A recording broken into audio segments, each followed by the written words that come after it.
Okay, so this is now on, so you have to behave now.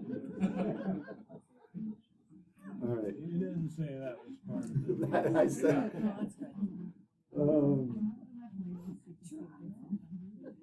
So yeah, I've been in charge of the kids all weekend, which is nice because they're older now. So they can take care of themselves. But we had a dilemma. Friday, I wanted to go out for ice cream. But Saturday, cops, you watch their flavor of the day, right? It was the flavor that the kids wanted. So how did we compromise? We went both. Because I was home, and so when Dad's in charge, we go both times. All right, there's a few things from last week that I wanted to highlight again. So again, Acts 24 is where you're at. And I want to talk about a couple things that we ended on last week. So I want to look at verse 24. So Acts 24, starting at verse 24. So it says, after some days Felix, so we talked about Felix last week, came with his wife Drusilla, who was Jewish, and he sent for Paul and heard him speak about faith in Jesus Christ. Wonderful, right? But verse 25, and as he reasoned about righteousness and self-control and the coming judgment. I didn't talk about that last week, and I should have. He's talking about Jesus, right? Feels good, wonderful gospel, but what does Paul also give Felix? Righteousness, self-control, judgment. That's the law. And so again, Felix, not a believer, needs to hear both. And so again, it's so important as we do our ministry, both are always included. I think a lot of times, why do we worry about giving people the law when they're either their faith is a little bit questionable or there is none there? Why do we worry a lot of times about giving the law? Because we don't want to get a bad reaction, right? We don't want to offend. All right? But that's exactly what Felix did. Felix was alarmed and said, go away for the present. But the law doesn't make sense, or I'm sorry, teaching the gospel doesn't make sense unless you what? Give them the law as well. They go together. And sometimes we forget that when we're out ministering to people. Obviously, we do that in a loving, caring way, but we've got to give people the whole truth. And then another thing I wanted, some of you are putting together kind of Paul's trial seems very similar to Jesus's trial, and there's all these comparisons. Okay, so another one from last week I didn't mention that I should have. It says, verse 26, at the same time he, Felix, hoped that money would be given him by Paul. I did mention that, but who does that sound like in Jesus' trial? What did Antipas want from Jesus when Jesus was sent from Pilate to Antipas? Yeah, he just wanted some sort of show, some sort of magic act. He wanted something that had nothing to do with law, gospel, or anything, but he just wanted that certain thing from Jesus. So I saw that comparison as well. Okay? All right, so I wanted to highlight those two things before we move on to Acts 25. All right, before we get to Acts 25, I do have a question. I was thinking about this the other day. In my high school class, we're going over the book of Luke. Obviously, Luke writes Acts as well. And one of the things that I'm just amazed at Luke's writing, he gives a lot of details. I mean, a lot of details. So here's my question, and I was hoping Mr. Amling was going to be here. How do you know when somebody's lying to you? They look up in the left corner. They don't look at you? They're They're looking all over the place? up to your left. So their body language, their facial expression, their eye movement, stuff like that is a giveaway? Yep. At least making you suspicious. The story changes. They say one thing one day, and then you talk to them the next day. One day, well, how about one moment? Oh, as they're telling the story, Yeah. it just keeps contradicting changing it. itself. How else do you know? I was going to ask Mr. Amling, little Bobby got in trouble. He's now in the principal's office. All right, tell me your version of the story, Bobby. How do you know if Bobby's lying or not? Sometimes over-exaggerated reactions or emotions. You keep repeating, I didn't do it, I didn't do it, I didn't do it, I didn't do it, I'm innocent, everybody's out to get me. It's really big. Anybody else? How do you know if somebody's lying to you? Yeah. Especially if you've heard somebody else tell it. Wait, somebody's lying that's not matching up. That's why in an interrogation, they usually take one person and then another person later on. I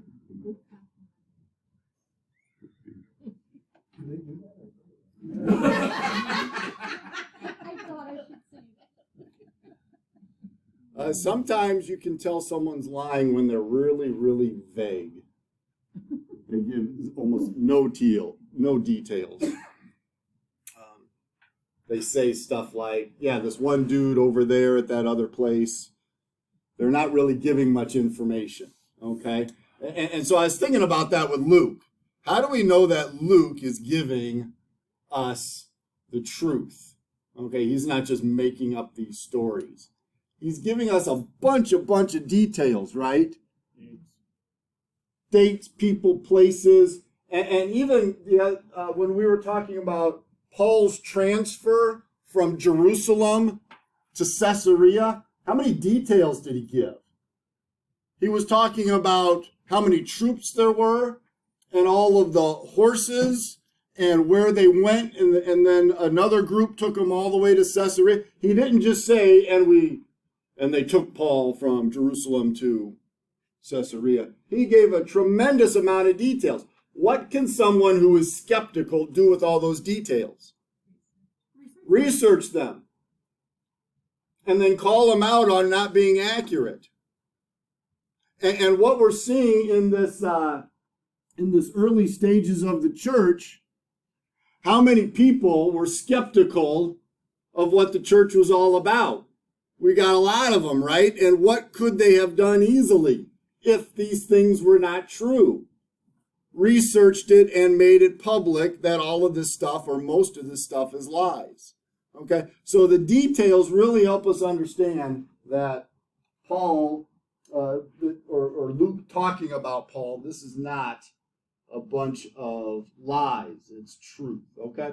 All right, so I wanted to start on that. All right, so let's start reading then. We're at Acts 25, and I'm going to read verses 1 through 6.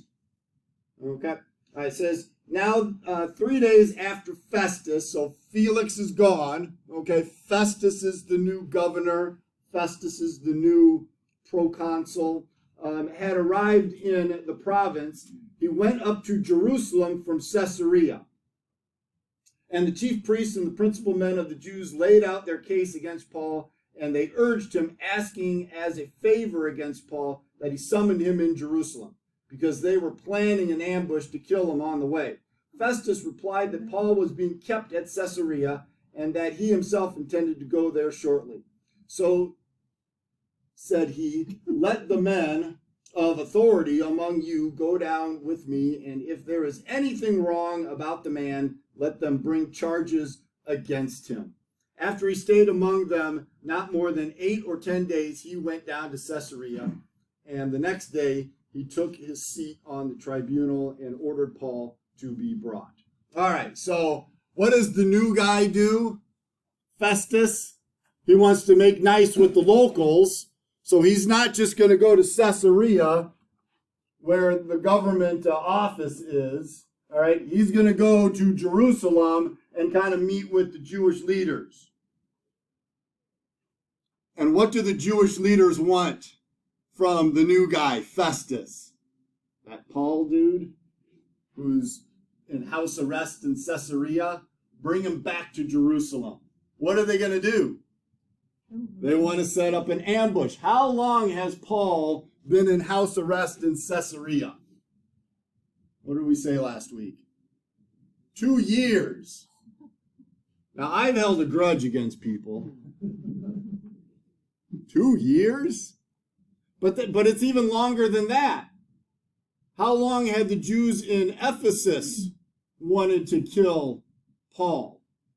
For more years than that. I mean, this is lasting a long, long time. All right? And so the plot there again happens. And I was thinking, what did they say last time about their plot? How serious were they? Oh, they weren't going to eat it. They weren't going to eat, the vow of not eating. So I don't think it's that. I hope it's not that same group still waiting. That would be awful. But there they are. All right. So this hatred endures. All right. Let's go to Mark chapter. In fact, I want one person to look up Mark chapter 3 for us. I need 2 readers. Mark chapter 3, and then somebody else look up John chapter 19, please.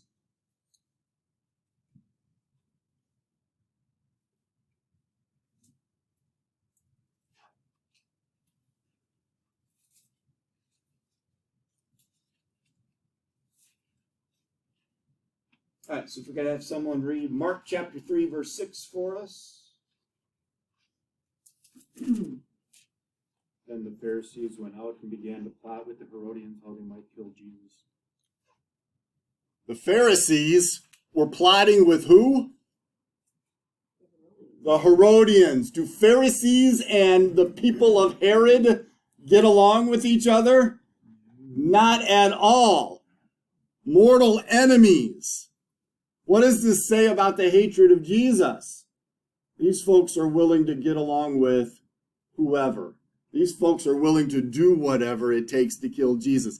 It's that same kind of mentality that's against Paul as well. Okay? And then somebody read for us John 19, verse 15. They cried out, "Away with him, away with him, crucify him."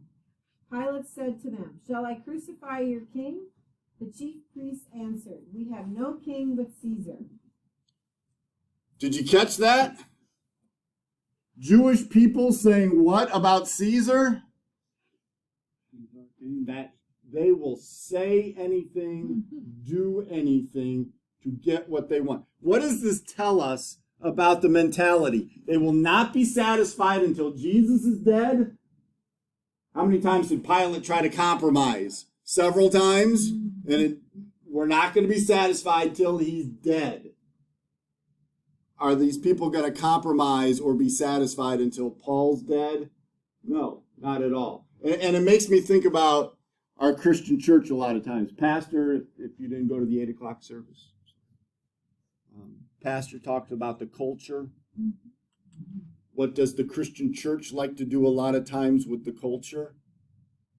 Compromise, get along, let's all be friendly, which is great, I guess. But will Satan and the enemies of faith stop wanting to compromise until they will continue the very aggressive attack on the church until when? The church is destroyed. We got to be careful, okay? We got to understand the mentality of the enemies of faith out there. They want to keep attacking until Christ is finally dead, permanently, his church, everything, And so we got to understand that thinking, okay? Quit trying to compromise all the time with our culture. All right. Okay. So what does Festus, going back to Acts 25 then, so what does Festus say? No, I'm not staying in Jerusalem all that long, okay? I'm going to be going back to Caesarea pretty soon, so we're just going to keep Paul there. All right, so Paul's going to stay in Caesarea, and Festus, the new governor, is going to go there. All right, so let's go to, we're at letter B now in your notes, and I'm going to start reading at verse 7. I'm going to read all the way to, I'm going to read quite a ways here. Verse 7 then. When he had arrived, that's Festus, the Jews who had come down from Jerusalem stood around him, bringing many and serious charges against him that they could not prove. They knew that. Paul argued in his defense, neither against the law of the Jews, nor against the temple, nor against Caesar have I committed any offense. But Festus, wishing to do the Jews a favor, important, said to Paul, do you wish to go up to Jerusalem and there be tried on these charges before me? Paul said, I am standing before Caesar's tribunal where I ought to be tried. To the Jews I have done no wrong, as you yourself know very well. If then I am a wrongdoer and have committed anything for which I deserve to die, I do not seek to escape death. But if there is nothing to their charges against me, no one can give me up to them. I appeal to Caesar. Then Festus, when he had conferred with his council, answered, to Caesar you have appealed, to Caesar you shall go. All right. So back to your notes there. Can you kind of picture what's going on now in Caesarea? He's in Festus's court, but this Jewish group accusing Paul is there as well. And how is it described in verse 7? And they stood around him. Can you kind of picture what's going on here? It's kind of an intimidating atmosphere, right? All of these guys standing around Paul, accusing him. That's got to be a little bit intimidating. But again, as we've been saying this whole time, there's no proof of it. It's just an angry crowd yelling out accusations. That's about it. Okay? Number 2 then. Paul's reminding them. He's innocent. And what do we know about Paul? Again, he's Roman, right? So that means he knows Roman law very well. He knows he's not breaking any of those. And he's also what? He's not just Jewish, but he's a Pharisee. He knows Jewish law very, very well. And he knows he's not breaking any of those. And he said it clearly in chapter 24, verse 16, that he has a clear conscience. Meaning what? He knows he's not broken any laws. He knows he's not made a mistake that anybody could catch or that can be proven. So he's good, and he knows that. Okay? So point number 3. Festus now has, I like that word, quandary. He's got a problem. No matter what he does, it's going to be a bad outcome. Kind of sounds like Pilate, right?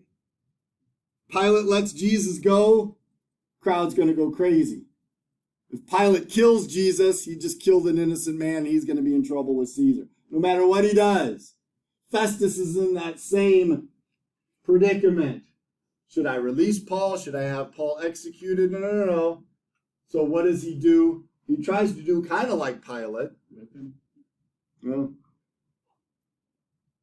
could have had that done, but he's a Roman citizen. So Festus does what?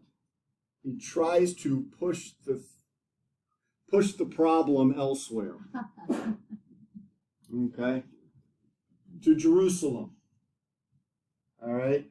This is a terrible idea. But sometimes, you guys all know this, when you don't have a good answer to things, delay tactics, right? When you don't really know the solution, you delay it longer. I think that's what Festus is doing here. But we all know, if Paul goes to Jerusalem, is he going to get a fair trial there?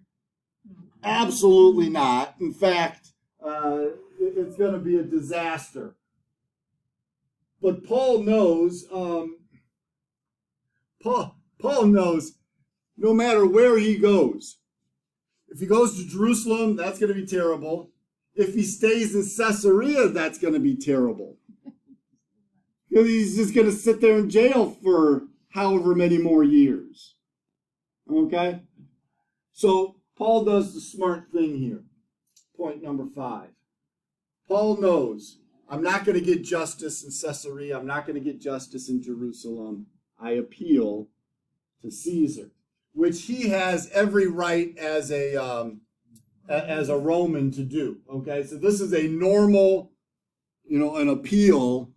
Think of our own court system. You can appeal decisions, right, to the next level. So above the governor would be Caesar, so he can do that. Has anything changed since then? Say that again? Has anything changed since then? As far as our judicial system, yeah, there's a lot of bad judgment, and yeah, fortunately we can go to a higher level to things. Right. Karen? In chapter 23, the Lord had visited Paul Yeah. in jail and said, take courage. Right. You're going to also testify in Rome. So Right. Paul still can hold on to that. Yeah. And I'm going to get to that point because that's really, really, really important, that Paul knows he's in the hands of God, okay, at this point.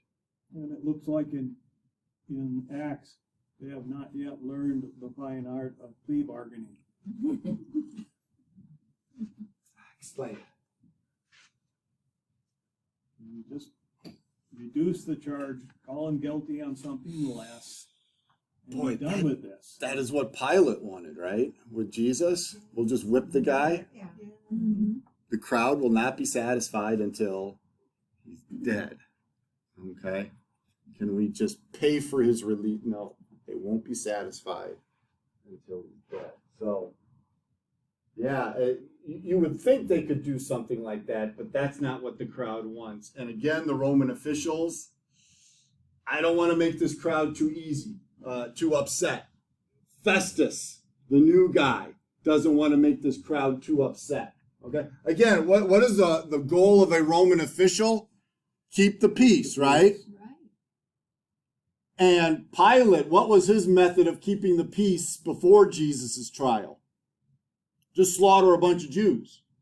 What did Caesar tell him to do or not to do? Stop doing that. Okay. And so that doesn't seem to be an option. We'll just wipe out the Sanhedrin. That's not going to happen until things get really out of control about 20 years later, or 50, actually more like 10 years later. This is getting closer to 60 AD, and Jerusalem's going to get wiped out in 70 AD. But that's a last option. The Roman officials are trying to figure out other ways to keep the peace there. A point I wanted to make also. Paul knows his rights as a Roman citizen. I can appeal to Caesar. Do we as Christians know our rights in our country today? I bring this up because it made me think about this. About 7 or 8 years ago when I did the Bible study on freedom of religion in the United States, I learned a lot about how Christians don't know their rights. Can kids pray in public school? Sure. They absolutely can. Do a lot of people think they can't? Unfortunately, yes. And if you say something or do something, what will some try to do to stop that kid from praying? Intimidation and stuff like that. That does happen, okay? And in fact, if they want to pray on their own or if they want to pray in a group, they can do things like that. Can they read their Bible in public school? Absolutely. Can they write an essay and use Jesus As long as it has something to do with the actual assignment. But a lot of people don't know their rights, okay, as citizens in our country. By the way, the whole vaccine thing, I'm not going to say anything about that. That's not my place. But President Harrison wrote an email this weekend about the Lutheran Church doesn't really have a stance per se, okay, but he gave a lot of really good insight. So look for President Harrison's comments about the vaccine and how we as Lutherans should think about that stuff, okay? So look, it's probably on the LCMS website if you haven't, you didn't get an email about that. Is it in the reporter? Okay. All right. Point number 6 then. So Festus grants Paul what he wants. I want to talk about that a little bit. He grants Paul what he wants as a citizen. Does that mean things are going to get easier for Paul? Pastor just said a couple weeks ago, no, the journey from Caesarea to Rome, how many bad things are going to happen to him? It's not going to be a luxury liner. Getting nice meals and playing bingo and all that stuff. It's going to be a rough trip. But the other thing is, who's the Caesar at this time? Nero. If you don't remember your world history very much. He didn't want to be a Christian. Nero became Caesar at about 17. His mother really helped him in his first few years, but that became tension between the two. So what did Nero have happen to his mother? He had her killed, okay? Which is interesting to read because a lot of the Romans said, well, that's bad. You can't kill your mother. Good for them. But a lot of people said, no, this is probably a good political move on his part. She was gaining too much power, so it was good that he had his mother killed. Wow. Okay. Who else did he have killed? His wife at a very early age. Why did he have her killed? She wasn't giving him any children, okay? So, and so at an early age, he had already shown that he was a pretty corrupt guy, okay? And so for Paul, that's who, is it out of the frying pan into the fire with Caesar? Is that what we're talking about at this point? It's not going to get much easier, okay? I also wanted to make another point, because we had just read, this is all in God's hands, right? But who made the decision that Paul gets to go to Rome? It's the government, right? I don't know if you guys will agree with me on this, but it made me think about the movie Die Hard. You guys have seen Die Hard, right? I didn't look all this up, so you Die Hard fans, who's the bad guy? What's his name? Is it Hans? What was his last name?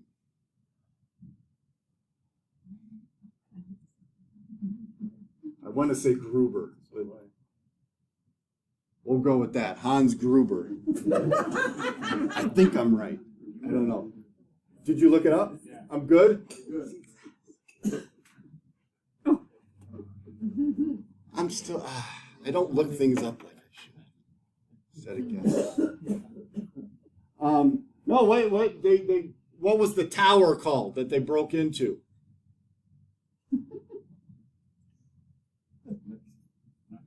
Nakatomi Tower, okay? What did they want to steal there? There's a whole bunch of money in the safe. But if you watch the movie, all the bad guys knew their role, But Hans was kind of the mastermind of all of it, right? They all knew their role. They're doing their thing, and when it's time to break into the safe, they're breaking into it, and there's like 7 different steps, but it's the last one that they couldn't overcome, that part of the security. So how did they get in? Hans knew all along what was going to happen in this whole thing. Who was going to come and try to save the day? The FBI. What was the FBI going to do in trying to save the day? They were going to shut down all the power in the whole building, and that was the last thing that needed to be done to get into the safe. That shut down the security system. Okay? Hans knew exactly what was going to happen. The other guys didn't know how this was going to happen, but Hans did. But who did Hans know would act in order to make it happen? Some other organization, some other group, the FBI. And that's kind of how I look at God in this situation. What a weird thing to think, right? Does God know exactly how people are going to act and what they're going to do? God knows. He understands. Okay? And so he always knew Paul was going to go to Rome. And he always knew it was going to be under the authority of the Roman government. God's got things under control. He knows what's going to happen. Okay? Even though it seems like the rest of the world has it under control, but it's really God. His wisdom, his knowledge, boundless. Okay, all right. Point number 7 then. So this helps us understand the mission of the church, right? The mission of the church was never, let's stay in Jerusalem. The mission of the church has always been what? To the ends of the earth, right? How is God allowing this to happen? It's kind of amazing, isn't it? All right, so I need some readers, please. I need someone to go to Acts chapter 1. I need somebody else to go to Romans chapter 1. And then I need someone else to go to Acts 19. So 3 different readers, please.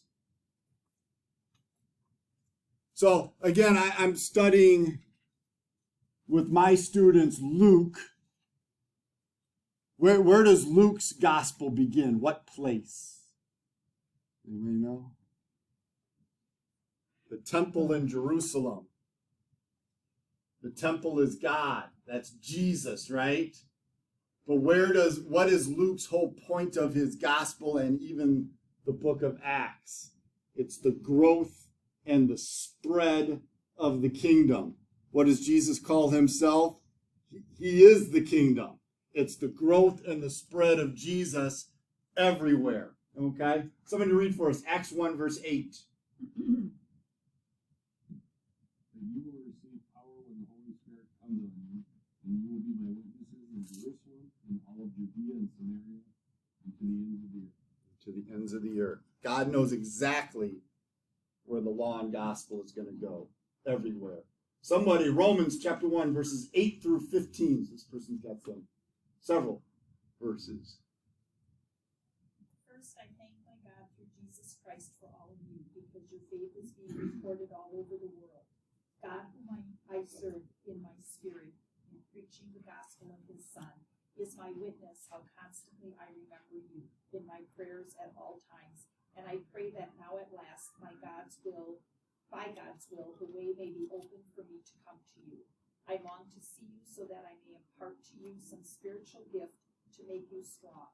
That is, that you and I may mutually encouraged by each other's faith. I do not want you to be unaware, brothers and sisters, that I planned many times to come to you, but have been prevented from doing so until now, in order that I might have a harvest among you, just as I have had among the other Gentiles. I am obligated both to Greeks and non-Greeks, both to the wise and the foolish. That is why I am so eager to preach the gospel also to you who are in Rome. How long has Paul wanted to go to Rome? Apparently a long time. Is Paul in charge of God's church, though? No. Who's got control of this? God does. And so even though sometimes it doesn't seem like we're accomplishing much, in God's time, right? In God's time, Paul is going to go to Rome. Paul's not in control of that, even though he wants it. It's God in his time. Okay? Acts 19 then. Verse 21.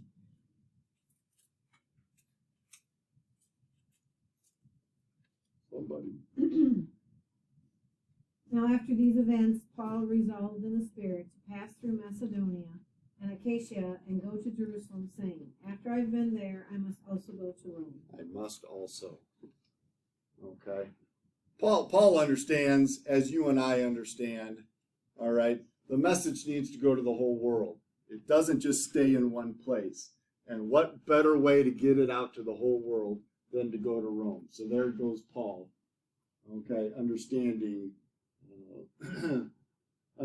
God's plan here. All right, so number 8 then. Also notice, how does Christianity spread? Persecution. I went to a conference at Concordia, Mequon here. Oh gosh, it's probably about 5 years ago. I can't remember the professor's name, but he gave a great lesson on the spread of Islam in its early stages. How was Islam spread throughout the region?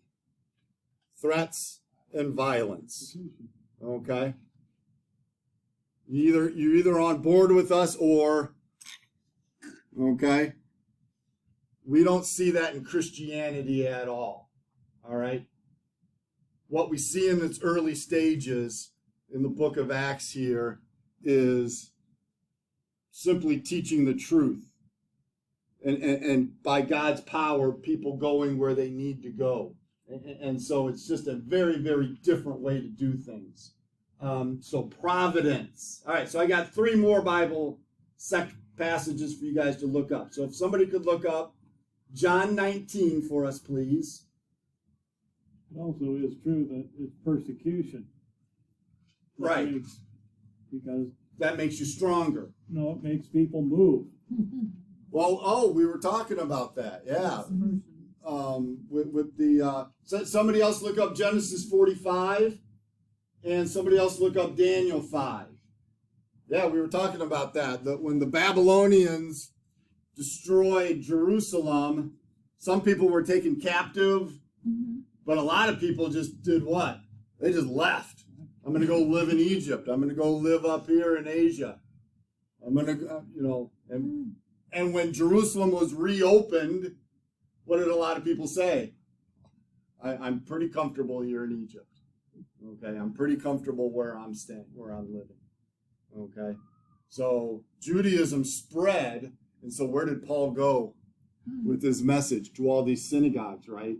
All over the world. So through that. All right, somebody read for us John 19, verse 11, please. Jesus answered, you would have no power over me if it were not given to you from above. Therefore, the one who handed me over to you is guilty of a greater sin. What is Jesus' clear message to Pilate? Yeah, you're the government, but you have no authority over God. God's still the ruler, okay? Governments seem like they have a lot of authority, which is fine, but God is the ultimate authority, okay? Genesis 45, somebody read that for us. This is the story of Joseph. You know what happened with Joseph, right? I don't need to go over that. Somebody read verses 8 and 9. So then, it was not you who sent me here, but God. He made me father to Pharaoh, lord of his entire household, and ruler of all Egypt. Now hurry back to my father and say to him, this is what your son Joseph says. God has made me lord of all Egypt. Come down to me. Don't delay. What did Joseph have to go through before he was made a ruler of Egypt? A lot of difficult stuff, right? But Years in prison. several years in prison, yeah. He had to go through a lot of the same suffering as Paul. Okay? But God had that under his control as well. Somebody read Daniel chapter 5, verses 18 and 21. O King, the Most High God gave your father Nebuchadnezzar sovereignty and greatness and glory and splendor. He was driven away from people and given the mind of an animal. He lived with the wild donkeys and ate grass like a cattle. And his body was drenched with the dew of heaven, until he acknowledged that the Most High God is sovereign over the kingdoms of men and sets over them anyone he wishes. God sets governments. God allows governments. God has control. Okay? And so Nebuchadnezzar had to acknowledge that, right? Mm-hmm. And when Nebuchadnezzar acknowledges something, guess what everybody else has to do? The same thing, right? It's amazing how God works, okay? So a lot of times in our life, we read the news, we watch television news, and we get depressed. Oh my goodness, right? What's our government doing? What's going on? Ah! We always have to understand who's really in control. All right, so let's go back to Acts 25 now. Go back to Acts 25, and we are at verse 13. And we are on letter C in your outline. So Paul before Agrippa and Bernice. All right, verse 13. Now when some days had passed, Agrippa the king and Bernice arrived at Caesarea and greeted Festus. So verse 14. And as they stayed there many days, Festus laid Paul's case before the king, saying, there is a man left prisoner by Felix. And when I was at Jerusalem, the chief priests and the elders of the Jews laid out their case against him, asking for a sentence of condemnation against him. I answered them that it was not the custom of the Romans to give up anyone before the accused met the accusers face to face and had opportunity to make the defense concerning the charge laid up against him. So when they came together here, I made no delay, but on the next day took my seat on the tribunal and ordered the man to be brought. When the accusers stood up, they brought no charge in his case of such evils as I supposed. Rather, they had certain points of dispute with him about their own religion and about a certain Jesus, who was dead, but whom Paul asserted to be alive. Being at a loss how to investigate these questions, I asked whether he wanted to go to Jerusalem and be tried there regarding them. But when Paul had appealed to be kept in custody for the decision of the emperor, I ordered him to be held until I could send him to Caesar. Then Agrippa said to Festus, I would like to hear the man myself. Tomorrow, said he, you will hear him. So on the next day, Agrippa and Bernice came with great pomp, and they entered the audience hall with the military tribunes and the prominent men of the city. Then at the command of Festus, Paul was brought in. And Festus said, King Agrippa, and all who are present with us, you see this man about whom the whole Jewish people petitioned me, but in Jerusalem and here shouting that he ought not to live any longer. But I found that he had done nothing deserving death. And as he himself appealed to the emperor, I decided to go ahead and send him. But I have nothing definite to write to my lord about him. Therefore I have brought him before you all, and especially before you, King Agrippa, so that after we have examined him, I may have something to write. For it seems to me unreasonable in sending a prisoner not to indicate the charges against him. All right, so Agrippa, married to Bernice. All right, so this is kind of a weird thing. Agrippa and Bernice are actually siblings, okay? And there's a whole story with those two that's just weird. Late night cable television, all right? They're lovers, but then she oftentimes goes off to other dignitaries throughout the land, but then when she's not comfortable anymore, she always goes back to Agrippa. It's one of those things, okay? So So we're on the next page, letter C, number 2. This is the son of Agrippa the first, who had James, the brother of John, killed, and also had Peter imprisoned. So, again, the Herods, no friends of the Christian movement, right? No friends of the disciples of Jesus. So it's that same family. But he wants to hear the case. And Festus wants Agrippa to hear the case. Because Festus really doesn't understand all of this Jewish stuff. He doesn't get, again, like Pilate, right? He doesn't get what's going on. Thinking back to Pilate. Pilate's not a sympathetic character, but I did feel sorry for him a few times because that had to be so confusing dealing with all of this stuff, okay? I'm always thinking of, what was it, John 19, Pilate and Jesus talking. And so you are a king. And Jesus says what to him? Yeah, I'm a king, but My kingdom is not of this world. I mean, at that point, Pilate's just got to be going crazy. What in the world?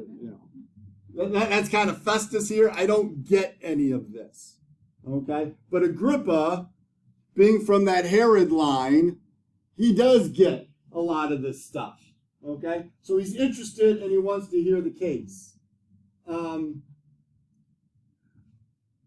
But this is more stalling, right? What should have been done with Paul years ago? He should have been released, okay? But now Paul is stuck there even longer because this guy Agrippa wants to hear the story, okay? Some say it was because Paul appealed to Caesar. Well, yeah, I mean, he could have been, but this is again where I read a lot of commentary. Festus might have let him go, I think but it wasn't for certain. In the narrative of Acts, this man Could have been released. Could if he have had not been, appealed to but he Caesar. didn't. That's the thing that a lot of commentators keep writing out. But he didn't let him go. So why didn't he? And it just seems like a lot of indecision here. A lot of Festus doesn't know exactly what he should be doing. All right, so let's go to Roman numeral 8 now. Paul's defense in front of Agrippa. So letter A there, Agrippa does have jurisdiction over Paul. Agrippa doesn't have really all that much power. Agrippa has some authority in Jerusalem, all right, and he's got some authority over the temple, but he really doesn't have much authority in this Palestinian area. All right, so Paul really does not have to talk to Agrippa. But what do we know about Paul? Even though he's probably frustrated at this point, he makes the most of every opportunity. Okay? And you can imagine this scene now. What did we say before in Festus's court? There's this people around Paul kind of intimidating. Now what kind of court scene do we have? Agrippa enters, pomp. All of his dignitaries around him. It's kind of a fancy looking thing, impressive looking thing. That's the kind of court that Paul is in. This should be nothing new. All right. What did God say to in Acts 9:15? What did Jesus say to Paul in Acts 9 verse 15? You're going to speak in front of Gentiles and other groups and kings as well. Okay, this is nothing new. And I wrote down a side note here. You good Lutherans. Who does this kind of sound like? I just gave you a clue. You good Lutherans. Luther. 1521. Who did Luther have to go in front of? The Emperor Charles V. He was on trial, right, for speaking out against the Pope, Pope Leo the 10th. See, I got notes, and pastors just bam. He doesn't need Google. He is Google. But who did Luther have to speak in front of? An impressive court, right? With all the dignitaries and the religious leaders and all of those. So much pressure on him. Okay? So kind of picture that as well. All right? Point number 3 then. So it's an impressive place, but if you look at, we haven't read this. All right, so Acts 26, verse 1. So Agrippa said to Paul, you have permission to speak for yourself. Then Paul, I love this, stretched out his hand and made his defense. There's another one of Luke's details, right? Is that really necessary? No, but it really gives you a picture of what's going on. Instead of the microphone, stretch. That's what they would do. I'm the guy in charge. I'm the guy who has the floor right now. What did the guys on? You guys read Lord of the Flies, right? What did they have? The conch. Which is it? I debated this with my wife, the English teacher. Is it the conch or conch? Conch? See? Yeah. In the movie, they said conch. You know what she said? She goes, whatever you want. She never says that to me. Wise woman. Whatever you want. She didn't want to argue. So is that like the mace or something? Oh, it's what they spoke into. Yeah, you have now the floor. You're the one you have the authority to speak now. Okay. So, stretches out his hand. I love that. Okay. By the way, point number 4, 2 Corinthians 10. We don't have to go to that. We're starting to run out of time here. Was Paul a very good speaker? As far as a Greek oral debater, the skill of rhetoric, he actually wasn't.